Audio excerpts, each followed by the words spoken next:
नमस्कार मैत्रिणींनो, तर आज आपण भडंगची रेसिपी बघणार आहोत। तर त्यासाठी मी एका बाउलमध्ये शेंगदाणे घेतले आहेत, थोडासा लसूण आणि थोडासे कढीपत्ता घेतला आहे। त्यानंतर इथे साखर बारीक करून घेतली आहे मिक्सरमधून।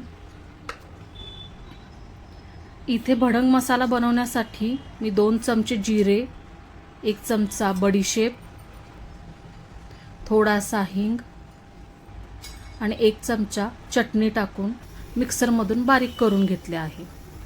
त्यानंतर एका कढईमध्ये तेल गरम करून त्याच्यातून प्रथमतः शेंगदाणे तळून घेतले आहेत।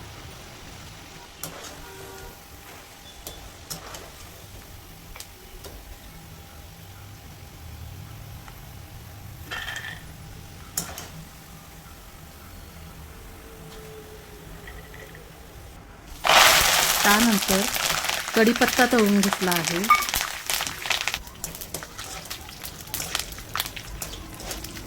इथे कढीपत्ता कुरकुरीत होऊपर्यंत तळून घ्यायचा, नाहीतर त्याचं मॉइश्चर भडंगमध्ये उतरून भडंग मऊ पडू शकतो।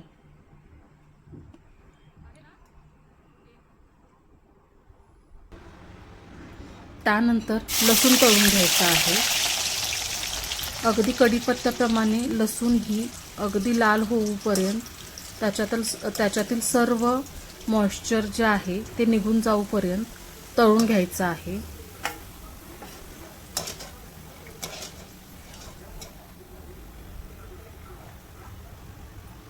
त्यानंतर कढईतील तेल कमी करायचे आणि थोड्याशा तेलामध्ये 1 चमचा मोहरी,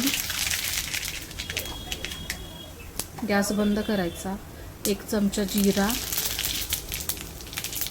त्यानंतर जी लाल पूड आहे ते इथे मी 2 चमचे टाकली आहे, लाल मिरची पूड।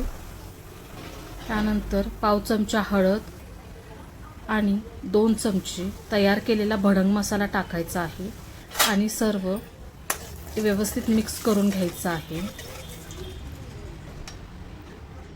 त्यानंतर चिरमुऱ्यांमध्ये तळलेले शेंगदाणे टाकायचे, तळलेला लसूण टाकायचा आणि तळलेला कढीपत्ता टाकून घ्यायचा आणि ह्याच्यावरती जे आपण तेलामध्ये मसाला जो भाजला आहे तो मसाला ह्याच्यामध्ये टाकून घ्यायचा। पहिल्यांदा पळीने व्यवस्थित तो मसाला आहे तो मिक्स करून घ्यायचा, कारण गरम असते, हाताला भाजू शकते, त्यामुळे थोडंसं व्यवस्थित वरती खालती परतलं की त्यामध्ये चवीनुसार मीठ टाकायचे। मीठ व्यवस्थित वरती खालती सगळीकडे परतून घ्यायचे।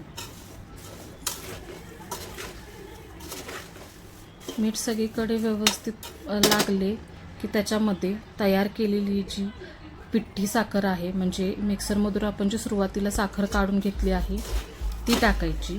आपल्या चवीनुसार आपण टाकू शकता, इथे मी 2 चमचे टाकले आहे। तीही व्यवस्थित मिक्स करून घ्यायची, चमच्याने व्यवस्थित सर्व मिक्स करून घ्यायचे। नंतर चमचा ठेवून हाताने व्यवस्थित मिक्स करायचे, म्हणजे सर्व चिरमुऱ्यांना मसाला व्यवस्थित लागला जातो। इथे बघू शकता आपला भडंग तयार आहे।